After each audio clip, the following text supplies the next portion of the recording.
বাঞ্চদ, যত দিন যাচ্ছে তত তোমার বাড়ছিস। দাদু, ও দাদু আমাকে বাঁচাও না দাদু। না না দাদু ভাই, আজকে আমি এর ভিতরে নেই। যত দিন যাচ্ছে তুমি তত একটা বারোচোদা তৈরি হচ্ছ। বোকাচোদা ছেলে, তোকে আমি কতবার বলেছি না এইসব বাজল বন্ধুদের সাথে মিশবি না। ওই শান্তির ছেলের সাথে মিশে মিশে তুই বিড়ি টানা শিখেছিস, তাই না? তুমি গাছের লোক হবে তাহলে কুলাবে, আর আমি কিছু করলেই দোষ। কি বললি চুদির ভাই? দেখবি বাড়া, দেখবি দেবো সেটা ভেঙে। বাড়া একটুখানি বাছুরের বাল, আবার মুখে মুখে কথা, দেখবি বাড়া একবারই দিয়ে গা মেরে দেবো।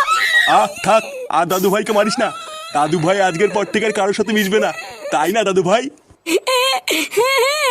আর মিটবো না তো। ওরা বাইরের একটা ছেলের জন্য পুরো জীবনটা শেষ হয়ে গেল আমার। তো ভাই কান্না করে না, তুমি দুষ্টুমি করেছিলে বলেই তো বাবা তোমাকে মারলো। কান্না করে না দাদু ভাই, দেখবা আর মারবে না। বাড়ার বাল, তুমি হয়তো মেন বাড়তো না দাদা তো। বাড়া তুমি আজকে আমাকে বাঁচালে না। এই রাগ করে না দাদু ভাই, আর কান্না করে না। পল্টুদা, পাশের ক্লাবের চুদির ভাইগুলো না খুব বার বেড়েছে। বাড়া আমি কালকে রাত্রেবেলায় সাইকেল নিয়ে বাড়ি যাচ্ছিলাম, চোদনাগুলো আমাকে একা পেয়ে সাইকেল কিনে নিয়েছিল জানো। কি বলিস, তো সাইকেল কিনে নিয়েছিল? তারপর বাড়া তুই কিছু বললি না? আমি আর কি বলবো, কিছু বললে যদি কেলায়। কি কিছু বলিসনি? তাহলে ওরা আমাকে একবার ডাকতিস, চোদনাগুলোর ক্লাবে ঢুকে পুঙা মেরে দিয়ে আসতাম।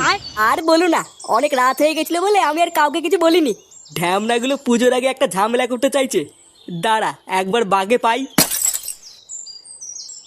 কিরে চোদনা, এত দেরি হলো কেন? বাড়িতে বসে বসে কি হ্যান্ডেল হুন্ডেল মারছিলিস নাকি? না, বাড়িতে বসে ছেলে সাটা ভাঙছিলাম। সে কি রে ফুটো, ফাটাকে মারছিলিস কেন?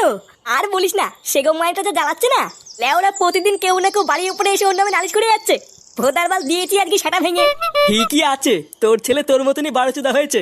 তুই যেমন এতদিন তোর বাপের গাড় জ্বালিয়ে খেয়েছিস, তোর ছেলেও দেখি সেম এরকমই করবে। লেওড়া ধর ধর, সেগো মাইটারে ধর। তোমরা কালা দাদু, ও দাদু বাঁচাও।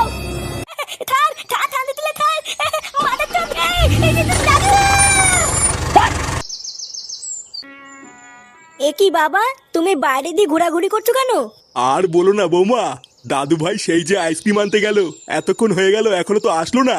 ও তুমি চিন্তা করো না বাবা, ও হয়তো এদিক ওদিক কোথাও ঘুরে বেড়াচ্ছে। চিন্তা তো একটু হয় গো বৌমা, দিনকাল তো আর ভালো না। এইদিকে আবার ফুটোটাও বাড়িতে নেই যে ওকে দিয়ে একটু খুঁজতে পাঠাবো। ও দেখো গিয়ে কোনো বন্ধুর সাথে খেলা করছে হয়তো, তুমি ঘরে আসো। না না বৌমা, ও সকালবেলায় বলেছে আর কারোর সাথে মিশবে না। তুমি বাড়িতেই থাকো, আমি একটু আগে গিয়ে দেখি কোথায় গেল।